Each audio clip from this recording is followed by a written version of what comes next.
Assalamualaikum warahmatullahi wabarakatuh. Perkenalkan, nama saya Alvan Kurniawan. Nama saya Herlita.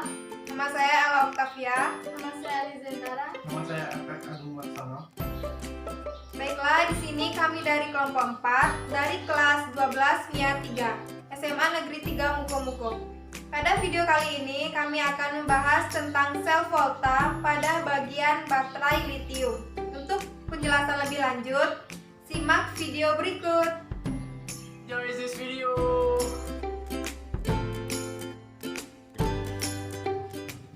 Yang pertama, baterai litium. Baterai litium merupakan baterai primer yang menggunakan litium sebagai anode. Pada katode, ada berbagai unsur atau senyawa yang bisa dipakai. Contohnya SO2, SO2Cl2, FeS2, dan lain-lain. Namun, yang paling sering dijumpai adalah baterai litium dengan katode MnO2 atau mangan oksida. Baterai litium umumnya dibuat seperti bentuk uang logam, sehingga biasa dikenal sebagai baterai koin atau baterai kancing. Prinsip kerja baterai litium. Seperti halnya jenis lain, baterai litium juga menggunakan reaksi redoks untuk menghasilkan energi listrik. Dalam reaksi ini, ada yang dinamakan sel volta dan deret elektrokimia atau deret volta. Deret volta yang sering dipakai adalah Li, K, Ba, Sr, Ca, Na, Mg, Al, Mn, Zn, Cl, Fe, Cd, Co, Ni, Sn, Pb, H, Sb, Cu, Hg, Ag, Pt, Au. Pada deret ini, semakin ke kiri kedudukannya, maka logam semakin reaktif atau semakin mudah melepas elektron. Logam merupakan reduktor yang semakin kuat atau semakin mudah mengalami oksidasi. Seperti yang terlihat, litium berada pada kedudukan yang paling kiri pada deret volta. Ini menunjukkan bahwa litium merupakan unsur reaktif dan mudah mengalami oksidasi. Jika diambil contoh reaksi yang terjadi pada baterai litium, yang paling umum digunakan yaitu baterai Li MnO2. Didapatkan reaksi pada anode Li plus ditambah E min menghasilkan Li, E derajat sama dengan min 3,04 volt. Reaksi pada katode Li MnO2 menghasilkan Li plus ditambah MnO2 ditambah E min, E derajat sama dengan plus 0,35 volt. Reaksi sel Li ditambah MnO2 menghasilkan Li MnO2. E sel sama dengan plus 3,39 volt. Pada reaksi ini, reaksi oksidasi pada anode memiliki potensial sel standar sebesar min 3,04 volt. Pada reaksi reduksi di katode, besar potensial sel standar yang terjadi adalah plus 0,35 volt. Jadi, potensial standar untuk reaksi redoks yang terjadi dapat dihitung dengan rumus E sel sama dengan E derajat katode dikurang E derajat anode. E sel sama dengan plus 0,3 dikurang min 3,04. E sel sama dengan plus 3,39 volt. Keunggulan, kekurangan, dan penggunaan baterai litium.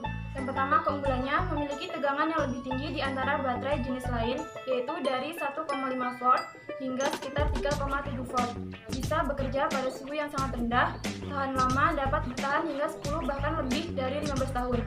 Kekurangannya dapat memberikan arus yang cepat pada sirkuit pendek yang dapat menyebabkan panas berlebih, pecah pada baterai, bahkan menyebabkan ledakan. Memiliki banyak resiko untuk pengiriman baterai litium menggunakan jalur udara, sehingga memiliki banyak peraturan yang mengikatnya. Berbahaya untuk kesehatan apabila tertelan, bahkan jika tersangkut di hidung ataupun telinga. Harganya pun cukup mahal. Baterai litium biasa digunakan pada memori backup komputer ataupun untuk perangkat portable seperti jam tangan atau kamera. Karena daya tahannya yang lama, baterai litium dipakai pada peralatan osnografi, dan alat pacu jantung. Baterai litium juga digunakan pada alat-alat medis lainnya seperti defibrillator, implan, neurostimulator, dan sistem infus obat. Perbedaan dari baterai litium dan litium ion. Perbedaan terbesar dari kedua baterai ini adalah dari jenisnya. Baterai litium merupakan baterai primer, sedangkan baterai litium ion merupakan baterai sekunder. Meskipun litium adalah baterai yang tidak dapat diisi ulang, kapasitas dari baterai litium lebih besar dibandingkan dengan litium ion karena kepadatan energinya lebih tinggi. Litium juga tahan lama dibandingkan litium ion yang efektif hanya untuk sekitar 3 tahunan. Unsur pembentuknya, litium menggunakan logam litium sebagai anodenya, sedangkan litium ion digunakan beberapa campuran unsur-unsur lain untuk membentuk anodenya.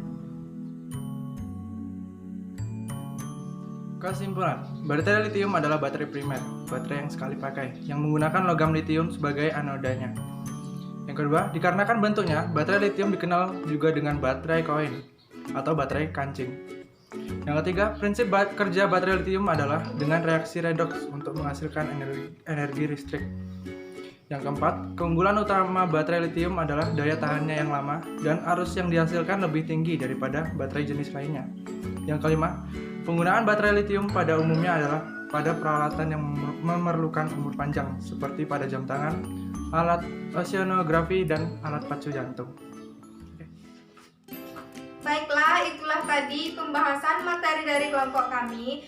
Jangan lupa Like Komen, share. dan subscribe. Wassalamualaikum warahmatullahi wabarakatuh.